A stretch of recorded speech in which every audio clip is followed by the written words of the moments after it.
Welcome to my channel. देखिए आज आपको 12th क्लास के मैथ के सिलेबस के पैटर्न को हम बताएंगे, जिससे आपको यहाँ पे ये सीखने को मिलेगा कि क्या पढ़ें, किस यूनिट से ज़्यादा क्वेश्चन उठते हैं, कौन सा यूनिट ज़्यादा इम्पोर्टेंट है, जिससे हम अच्छे से जो एक मध्यम क्लास के बच्चे हैं जो कम पढ़ते हैं उनके लिए ये आपको पता चल जाएगा कि हम कौन सी यूनिट ज़्यादा पढ़ लें, जिससे हम थोड़ा सा कम समय में अच्छा मार्क्स अपने हिसाब से ले सकें, मतलब ले आ सकें। तो इस तरह से आप पढ़ाई करेंगे तो आपको अच्छा मार्क्स मिल सकता है। तो इसलिए बहुत ध्यान से कंसंट्रेट होकर के पूरा एंड तक आपको देखना है। तो देखिए आपको यूनिट वाइज और चैप्टर वाइज कौन से चैप्टर से कौन से यूनिट से कितने कितने मार्क्स आने हैं, कैसे स्टडी करना है वो ध्यान से देखिए। तो बात हमारी आज है क्लास 12th। ये था क्लास 12th क्लास का है, यूपी बोर्ड हिंदी मीडियम और इंग्लिश मीडियम। ठीक है, दोनों मीडियम के लिए देखिए आपको पहले ही भी बताया हमने कि पेपर आपका हिंदी मीडियम इंग्लिश मीडियम दोनों का एक ही पेपर आता है, सिर्फ आपको करने का ढंग अलग होता है। हिंदी मीडियम वाले हिंदी में करते हैं, इंग्लिश मीडियम वाले इंग्लिश में करते हैं। बहुत सारे हिंदी मीडियम के स्टूडेंट भी इंग्लिश में कर देते हैं, तो ऐसी कोई गलती नहीं, कोई दिक्कत नहीं, बल्कि और अच्छा ही है। ठीक है, चलिए पहला यूनिट है आपका यूनिट नंबर 1। इसमें दो चैप्टर आते हैं, इसमें आपके दो चैप्टर आते हैं, रिलेशन एंड फंक्शन। रिलेशन पहला चैप्टर है, इस रिलेशन एंड फंक्शन, और दूसरा है inverse and inverse trigonometrical function. Inverse trigonometrical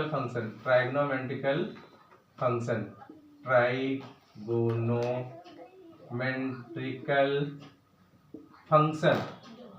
ठीक है, relation and function, inverse trigonometrical function. ठीक है, बहुत ध्यान से देखिए, relation and function, inverse trigonometrical function. ये आपका पहली यूनिट जो है कितने मार्क्स आता है? 5 नंबर इससे है, 5 नंबर इससे, ये आपका कितना हो जाएगा? 10 मार्क्स का हो गया। कितने मार्क्स का हो गया? 10 मार्क्स का। दूसरा आपका यूनिट है यूनिट सेकेंड जो है matrix and determinants. Unit second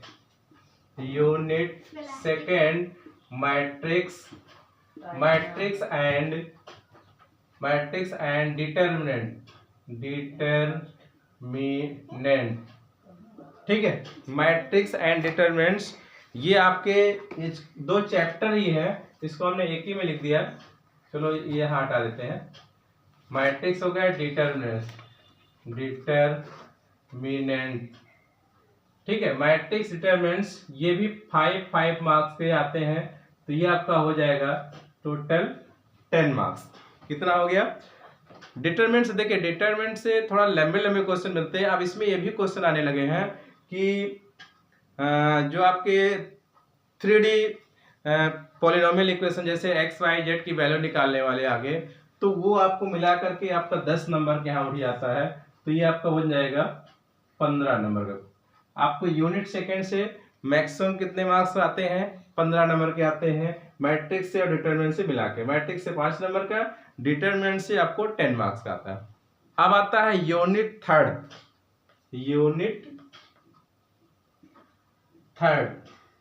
ये यूनिट थोड़ा सा जबरदस्त है। इस यूनिट में बहुत सारे चैप्टर आते हैं। कंटिन्यूटी एंड डिफरेंटिबिलिटी पहला है, कंटिन्यूटी एंड डिफरेंटिबिलिटी।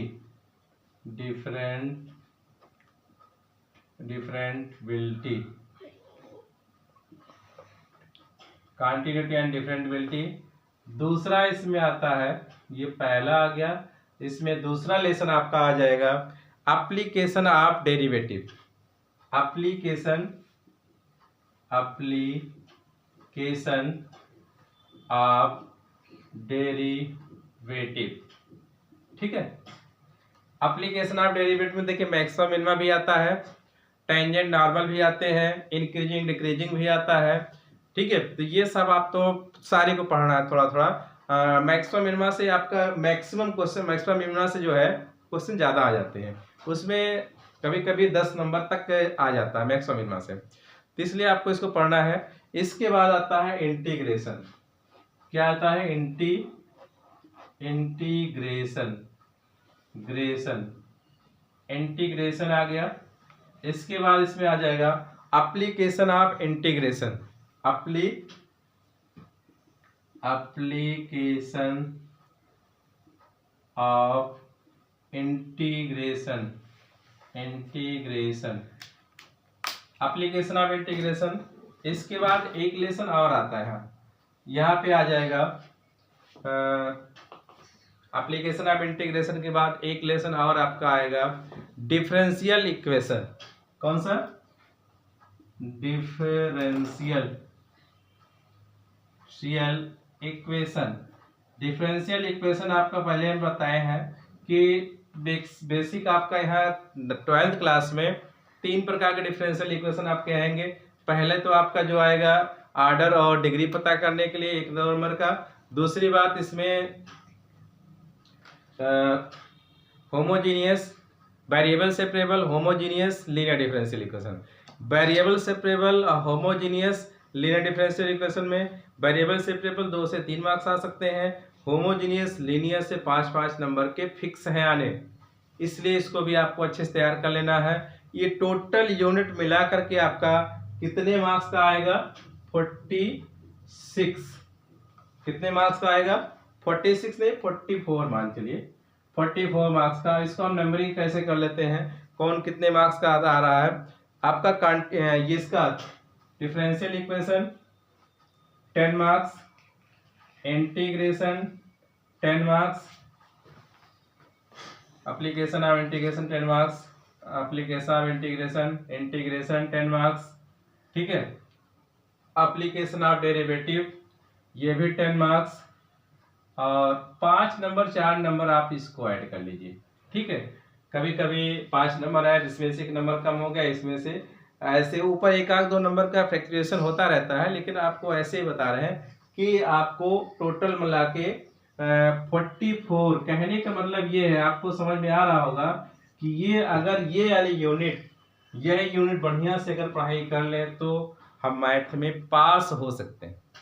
जो बच्चे केवल पासिंग मार्क के लिए ढूंढते हैं तो उनके लिए केवल तीसरी यूनिट, यही एक यूनिट बढ़िया से पढ़ ले।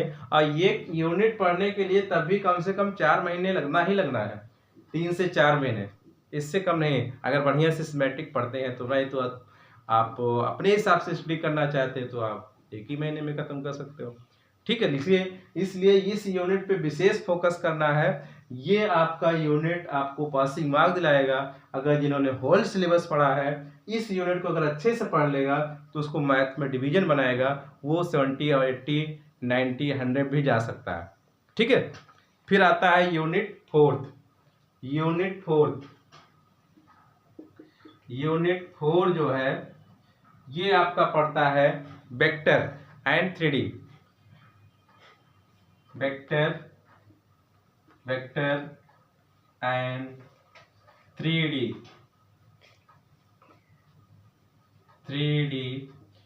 जियोमेट्री, या वेक्टर 3D कह सकते हैं, वेक्टर 3D जियोमेट्री। इसमें भी जो आपका कितने मार्क्स का आता है, ये आपको 18 मार्क्स का आएगा। कितना आएगा? 18 मार्क्स का। इसमें देखिए जो 3D है ये 10 मार्क्स से 15 मार्क्स तक 3D ही ले लेता है। वेक्टर से आपके छोटे छोटे क्वेश्चंस आते हैं, वो 5 नंबर मान के चलिए।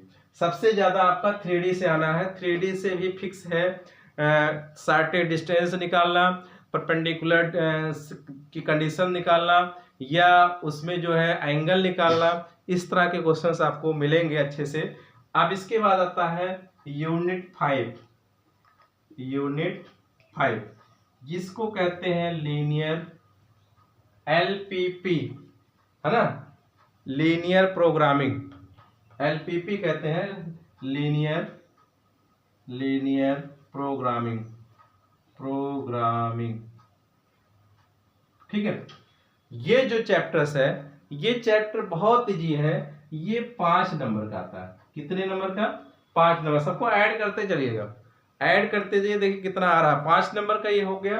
फिर लास्ट यूनिट आपका होगा प्रोबेबिलिटी, यूनिट 6, ये हो गया प्रोबेबिलिटी। प्रोबेबिलिटी आपका है कितने मार्क्स का है? 8 मार्क्स का। ये 8 मार्क्स का है। सबको ऐड करिए, सबको ऐड करिए, देखिए कितने मार्क्स आ रहे हैं। 100 आ रहे हैं कि नहीं आ रहे हैं? बहुत ध्यान से ऐड कर लीजिए। और दूसरी बात, आपको ध्यान से एक एक चैप्टर को, पहली बात देखिए तैयारी करने का तरीका क्या है कि सबसे पहले तो आपको चैप्टर का नाम याद होना चाहिए। उस चैप्टर में जो है क्या क्या है उसको एक समरी रखिए। जब चैप्टर की समरी रखेंगे, जैसे आपने रिलेशन एंड फंक्शन में पढ़ा, तो इसमें आपको क्या करना होगा? सिमेट्रिक, इसमें आपको इक्विवेलेंट रिलेशन आपको दिखाना होगा, 100 इक्विवेलेंट रिलेशन दिखाना होगा। इक्विवेलेंट रिलेशन के लिए आपको सिमेट्रिक पढ़ना होगा, और वाइड सेट, नॉट सेट, इस बहुत सारे सेट्स हैं। इसके बारे में पहले तो मान लिया 11th क्लास की पढ़ लेंगे। उसके बाद जो उसमें इक्विवेलेंट के लिए तीनों कंडीशंस हो आपको तैयार होना चाहिए। दूसरी बात ये है, और इसमें जो है आपका जो ग्राफ के जैसे ऑनटू सेट, फंक्शन के भी, जैसे रिलेशन और फंक्शन, रिलेशन अलग है, फंक्शन अलग है। फंक्शन वाले चैप्टर में onto function, into function, subjective functions, इन सब फंक्शन को अच्छे से तैयार कर लेना। देखिए इस चैप्टर के लिए क्या है, आपको लिख के डिफिनेशन तैयार करना। डिफिनेशन अगर अच्छे से तैयार रहेगा तो उसके बारे में थोड़ा थोड़ा एग्जाम्पल प्रैक्टिस कर ले जाएंगे। ठीक है। मैट्रिक्स डिटरमिनेंट्स आपने अच्छे से पढ़ा होगा। मैट्रिक्स डिटरमिनेंट्स में क्या है, इसमें मैट्रिक्स तो इजी आप लोग के लिए, सबसे इजी तो आपका यही चैप्टर पढ़ा होगा। डिटरमिनेंट में थोड़ा लॉन्ग क्वेश्चन इसमें जरूर आते हैं। लॉन्ग क्वेश्चन आपको सीरियल वाइज लॉन्ग क्वेश्चन जो है सबसे ज्यादा प्रैक्टिस करिएगा। लॉन्ग क्वेश्चन इसमें से डिटरमिनेंट से फिक्स है और 3D ज्योमेट्री से फिक्स है। 8 नंबर के हमने पैटर्न बताया है कि कौन से मतलब कि पेपर पैटर्न आपको इसके पहले है, प्लेलिस्ट में जाइए, आप वैसे देखिए, सब उससे पढ़ा हुआ है। पेपर पैटर्न पहले देखने के बाद ही इसको देखिए, तब आपको समझ में आएगा कि हाँ हमें किस तरह से पढ़ाई करना है, कैसे पढ़ना है, जिससे हम अच्छे से हमारा प्रैक्टिस हो सके, जिससे हम मैथ सब्जेक्ट में अच्छा सा अच्छा नंबर प्राप्त कर सकें। देखिए कहावत है, अगर आपको अच्छा नंबर लाना है तो मेहनत तो करना ही पड़ेगा। बिना मेहनत का कुछ नहीं होगा, कोई शॉर्टकट नहीं है, शॉर्टकट कोई नहीं है। मेहनत करोगे, मेहनत करने के बाद ही शॉर्टकट ढूंढ सकते हैं। बहुत लोग क्या करते हैं, कोई शॉर्टकट सर थोड़ा थोड़ा पढ़ा दे हो जाएगा, तो ऐसा कुछ नहीं होता है। हाँ, कहने के लिए आप कह सकते हैं कि चलो एक काम चलाओ जिसे कहते हैं, तो काम चलाओ से करने नहीं, अगर आपको पढ़ना है, मेहनत करना है, जिन्होंने अच्छे से साल भर स्टडी की है, तो उनके लिए भी तो सबसे ज़्यादा है कि सबको ऐड कर ले। देखिए 100 आ रहा है। उसके बाद इसको अच्छे से ये चैप्टर वाइज एक समरी बना करके एक पेज में लिख लें, अपने माइंड सेट कर लें। यूनिट 1 में क्या है, यूनिट 2 में क्या है, यूनिट 3 में क्या है, यूनिट 4 में क्या है, यूनिट 5 में क्या है, यूनिट 6 में क्या है, सबको आप लिखने के बाद उसी हिसाब से आप एक टाइम शेड्यूल बना लीजिए कि यूनिट फर्स्ट 3 दिन में हमें पूरा खत्म करना है, चाहे 3 घंटा लगे चाहे 4 घंटा लगे। यूनिट सेकेंड 3 महीने खत्म है। यूनिट थर्ड के लिए आपको 1 हफ्ता लग सकता है। तो इसको कुछ ऐसा करिए कि 1 हफ्ते में ले लीजिए, लेकिन खत्म करिए। आपके पास टाइम बिल्कुल नहीं है। 15 दिसंबर आज हो चुके हैं, अब 15 दिसंबर 15 जनवरी, केवल 1 महीने हैं।